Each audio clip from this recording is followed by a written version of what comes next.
আজ যখন সকালটা শুরু হয় সুন্দর একটা রোদ দেখে সুন্দর একটা দৃশ্য দেখে তা ছোট বেলা আজকে সকাল স্কুল দেওয়ার পরে কয়েকটা জায়গায় আডমু, কারণ অনেক আগে একটা ভিডিও দিয়েছিলাম যে ভিডিওটা ইতালির অলিগলি লই আসছিল, মানে ইতালির পুরানো যে বাড়িঘরগুলো আছে ওই বাড়িঘরগুলো দেখতে নাকি আপনাদের অনেক বেশি ভালো লাগে, যে আপনারা অনেক বেশি দেখছেন, অনেক বেশি ভালোবাসা দিয়েছেন ওই ভিডিও থেকে।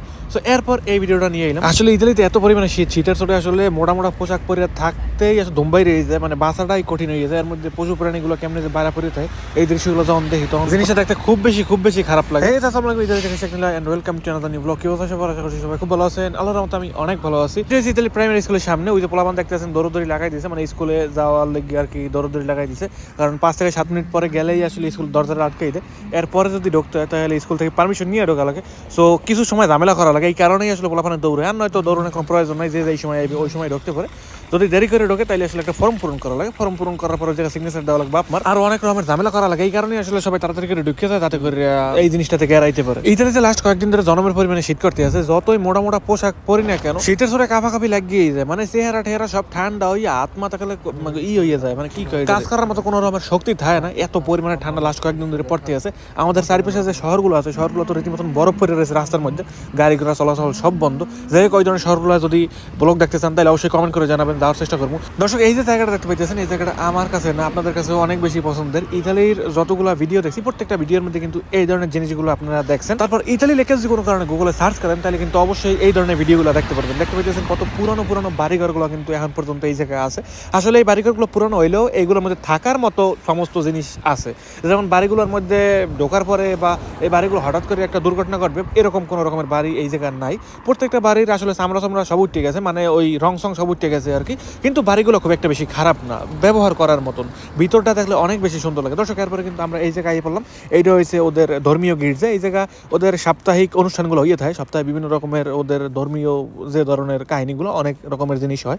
বিশাল একটা দরজা আছে ওই জায়গা, বিশাল একটা দরজা আছে, দরজা দিয়ে 1,20-25 জন মানুষ মনে হয় 1 লাখে ঢুকতে পারে, এত বড় একটা মোড়া দরজা আছে ওই জায়গা। পাশে একটা সিলের মতন কি জানি আছে, মানে পাখা পোকা মেলিয়া রয়েছে পুরো, দেখলে জিনিসটা কেমন জানি লাগে, পুরো লোহা দিয়ে বানানো ওইটা। দর্শক, এরপর কিন্তু আমি এখন বর্তমানে পৌরসভার সামনে আছি। সামনে গেলে পৌরসভার অফিসটা, মানে এই জায়গা বিভিন্ন রকমের কাম কাজ করা হয়, অনেক রকমের ডকুমেন্ট লাগে। এইসব দেশে আইতে হইলে তারপরে এই দেশে থাকতে হইলে অনেক রকমের ডকুমেন্ট বানান লাগে। দর্শক দেখেন, এত চিপা চাপার মধ্যে তারপরেও কিন্তু এই জায়গায় একটা ব্যাংক আছে, টিএম ব্যাংক আছে। সো এই জায়গাতে মানুষ একটু পর আইয়া খালি টাকা পয়সা উড়াই লইয়াছে। ওরা আসলে টাকা পয়সা বাড়ির সামনেই ধুয়ে দেয় কইতে গেলে, মানে প্রত্যেকটা এলাকায় এরকম কয়েকটা করে এটিএম মেশিন আছে। যাই হোক দর্শক, এই যে দেখতে পাইতেছেন কমুনের উপরে কিন্তু এই পতাকা দেওয়া আছে। কমুনে বলতে পৌরসভা বোঝায় আর কি, ইতালির ভাষায় কমুনে বলা হয়।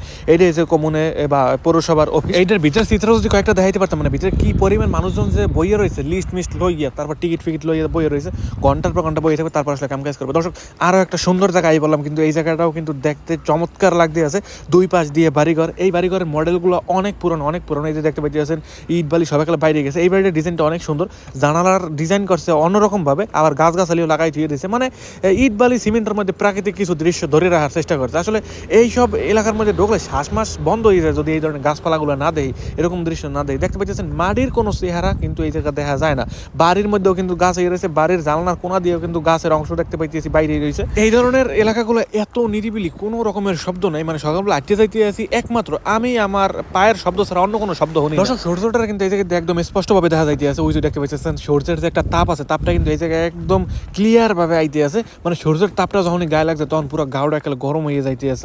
আজকে সকাল এত সুন্দর একটা দৃশ্য দেখে, এত সুন্দর একটা সূর্যরে দেখে আলহামদুলিল্লাহ বলা ছাড়া আমার আর কোনো উপায় নাই। দর্শক, এরপর দেখতে দেখতে কিন্তু আমরা গির্জার পিছনের দিকে আইয়ে পড়লাম, মানে এই গির্জার সামনে বিশাল একটা মাঠ। মাঠটা ওদের অনেক বেশি প্রয়োজন, কারণ কোনো মানুষ যদি দুনিয়া ছাড়িয়ে চলে যায় এদেরকে নিয়ে আর কি বিভিন্ন রকমের আয়োজন করে। যেমন আমাদের দেশে তো জানাজা করে, বা ইসলাম ধর্মে জানাজা করে, খ্রিস্টান ধর্মে কি করে হে আমি ঠিকঠাক কইতে পারি না।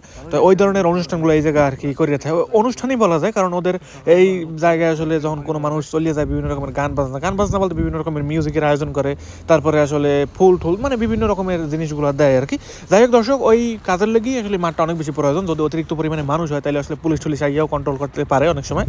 এরপরে আমি এই জায়গায় কিছু সময় থাকি, কিছু সময় রোদের তাপ গ্রহণ করি। এত সুন্দর একটা রোদ দেখে অন্য জায়গায় যাইতে ইচ্ছা করতে আছে না, অনেকদিন ধরে আসলে ক্লিয়ার ভাবে রোদ দেখতে পারিনি। গতকালকেও মনে হয় পুরো দিন মেঘলা আছিল, ঠান্ডা আছিল এত পরিমাণে যে রোদের তাপ কোনোভাবেই আসলে গায়ে লাগে না। দর্শক, এই যে গাছগুলো দেখতে পাইতেছেন, এই গাছগুলো আসলে ইতালির একটা বিখ্যাত গাছই বলতে পারেন। প্রত্যেকটা বাড়ির সামনে, প্রত্যেকটা জায়গায় আমার মনে হয় এই গাছটা কোনো একটা ধর্মীয় গাছ বা ধর্মের কোনো চিহ্ন দিয়ে রাখছে আর কি। যাই হোক দর্শক, এরপরে উপরে কয়েকটা ঘন্টা দেখতে পাচ্ছেন, এই ঘন্টাগুলো যখন টং টং করে বাজে পুরো এলাকা একদম কাঁপাই এলাকা হইতে গেলে মানে যখন সময় হয় যেমন 12:45 না যেন 11:45 দিক দিয়ে একটু পরপরই ওরা আসলে এই ঘন্টাগুলো পিটায়, বিভিন্ন রকমের ইঙ্গিত দেয় আর কি, ওদের ধর্মীয় ইঙ্গিত সম্ভবত, যেহেতু এটা গির্জার তো নেই ঘন্টাটা বাজায়। যাই হোক দর্শক, এরপরে আমি যাবো আরও একটা সুন্দর জায়গায়, যে সুন্দর জায়গাটা আমি প্রায় সময় ভিডিওতে দেখাই, মানে একটা জায়গার তো পুরো একটা শহর দেখা যায়, ওই জায়গায় এখন যাইতে আসি। এই জায়গায় যাইতে যেতে বেশি সময় লাগবে না, 5 থেকে 10 মিনিটের মতো সময় লাগবে, একদম নিরিবিলি করে রাখতে গেলে। কিছু সময় রোদে থাকার পর শরীরে একটু হিটাইয়ে পড়ছে, এরপর মাথার কাপড় সব দিলাম হালাইয়া, যে এবার একটু বাতাস সব গ্রহণ করতে হবে। তারপর দর্শক এই জায়গায় একটা বাড়ি করতে আছে, বিশাল করে, একটা বাড়ি না যেন কোনো একটা কিছু করতে আছে ভিতরে, চারপাশে একদম সিকিউরিটি দিয়া তারপর আসলে এই ধরনের কাজগুলো করে। এইসব দেশে কনস্ট্রাকশন বা এই বাড়িঘর নির্মাণ করতে যে ধরনের কাজগুলো করে থাকে, এগুলো খুব নিরাপত্তার সাথে করে থাকে। যাই হোক দর্শক, এরপরে এই জায়গায় কতগুলো ইলেকট্রিক সাইকেল দেখতে পাইতেছেন। আসলে আমার ইলেকট্রিক সাইকেল আছে, আর নয়তো এগুলো টেস্ট করে দেখতাম কয়েকদিন। এগুলা হুদাহুদি এগুলার ঝামেলা করতে ইচ্ছে করে না, কারণ এগুলো লিগে অ্যাপস ডাউনলোড করা লাগে, তারপর ব্যাংকের মাধ্যমে টাকা দেওয়া লাগে, মানে এটিএম কার্ডের নাম্বার দেওয়া লাগে, তারপর ওই জায়গায় টাকা কাটিয়ে নেয়, তারপর এক জায়গায় আরেক জায়গায় যায়, তারপর ওই জায়গায় যাইয়া থামাইতে হবে, থামানোর পর যদি ওই জায়গাতে পিছনে নিতেছেন তাহলে আবার এই এক কাহিনী করা লাগে, অনেক ঝামেলা আছে, যার কারণে এগুলো ব্যবহার করলাম না বা ট্রাই করে দেখাইলাম না। যাই হোক দর্শক, এরপরে কিন্তু সেই চমৎকার একটা জায়গায় আই বললাম, যে জায়গাটা প্রায় সময় দেখেন, প্রায় সময় দেখতেছেন। কয়েকদিন আগে আসলে নতুন একটা বছর হয় 2026, তো ওই বছরের দিন রাইতে যে ধরনের বাজিগুলো ফুটানো হয় বা যে আনন্দগুলো আর কি করছে, ওই আনন্দটা দেখার লেগে আমি আসলে নেট করেছিলাম এই জায়গায় আমু। কিন্তু রাত্রি 12টার পর এত পরিমাণে শীত করে, যে শীতের মধ্যে বিশ্বাস করেন আমার কম্বল থইয়া উঠতে ইচ্ছা করে না। এই শীতের মধ্যে ওই আনন্দ দেখলে আমার আনন্দ হইলে মধ্যে তো একটা যাইবি গে, যার কারণে আমি এই জায়গাটা আইতে পারিনি। আসলে এই জায়গাটা যদি আইতাম তাহলে পুরো শহরের মধ্যে যে ধরনের কাহিনীগুলো করে, যে ধরনের আতশবাজি বলেন বা যে ধরনের উৎসবগুলো করে, ওই উৎসবটা একদম ক্লিয়ারভাবে দেখতে পারতাম। তাই দর্শক, এই যে মেশিনটা দেখতে পাইতেছেন, এই মেশিনটা কিন্তু অনেক অনেক অনেক বেশি উপকার। কি লিখে উপকার কয়েকটা দৃশ্য যদি দেখাই তাহলে ভালো করে বুঝাইতে পারবো। এই যে দেখতে পাইতেছেন, মেশিনটা দিয়ে পুরো শহরটারে কিন্তু একদম স্পষ্টভাবে চোখের সামনে দেখতে পারতেছেন।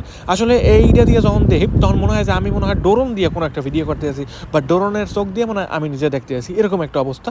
একদম সাগরের ঢেউ হইতে শুরু করে একদম সাগরের মধ্যে যদি কোনো মানুষ থাকে, ওই মানুষগুলো কিন্তু দেখা যায়। এই মেশিনটা যে কয়শো বছর না কয় হাজার বছর আগে লাগাইছে, হ্যাঁ নিজেও কইতে পারেন, হাজার হাজার মানুষ এটার ব্যবহার করছে, স্টিল দিয়ে বানাই নিয়ে, মানে যে কোনো মানুষ চাইলেও এটা উড়াই নিয়ে কোনো রকমের কাম কাজ করতে পারবে না, বা কোনো ক্ষয়ক্ষতিও কিন্তু এটা করতে পারবে না। একদম স্পষ্টভাবে কিন্তু সাগরের ঢেউটা পর্যন্ত দেখা যাইতে আছে। এই জিনিস কিন্তু এই জায়গায় কোনো দিনও এই মেশিনটা ছাড়া দেখা সম্ভব না, খালি চোখে কখনোই দেখা সম্ভব না। খালি চোখে যদি দেখেন তাহলে ঠিক এমন দেখাইবে, কিচ্ছু দেখাইবে না দূরের তো না, বাড়িঘরগুলোই ঠিকঠাকভাবে ক্লিয়ারভাবে দেখা যায় না, তারপর তো আবার সাগরের ঢেউ দেখবো কত হয়েছে দূরের কথা। দেখ দর্শক, এরপর ওই জায়গায় আওয়ার পথে কয়েকটা কমলা গাছ চোখের সামনে পড়ে গেল, প্রাকৃতিক কয়েকটা দৃশ্য চোখের সামনে পড়ে গেল।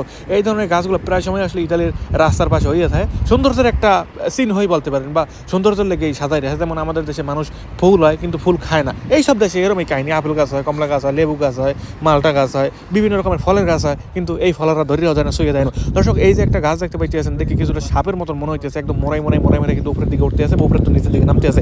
গাছটার ডিজাইনটা আসলে কে করছে বা কেমনে করছে, কেমনি গাছটা যে বাঁচিয়ে আছে এই কই জানি না। তারপর দর্শক, ইতালিতে শীত করবেই নাকি লিখে, এই যে পাহাড়গুলো দেখতে পাইতেছেন, এই যে সব বরফের পাহাড় সাদা হয়ে রয়েছে, এই বরফের পাহাড় জীবনে গল্পেও না। তাই দর্শক, এই ছিল আমার আজকের ব্লগ। দেখাবে পরবর্তী কোনো নতুন ব্লগে। ভালো থাকবেন, সুস্থ থাকবেন, নিজের খেয়াল রাখবেন। বাই বাই সবাইকে, আজকের মতো এখানেই।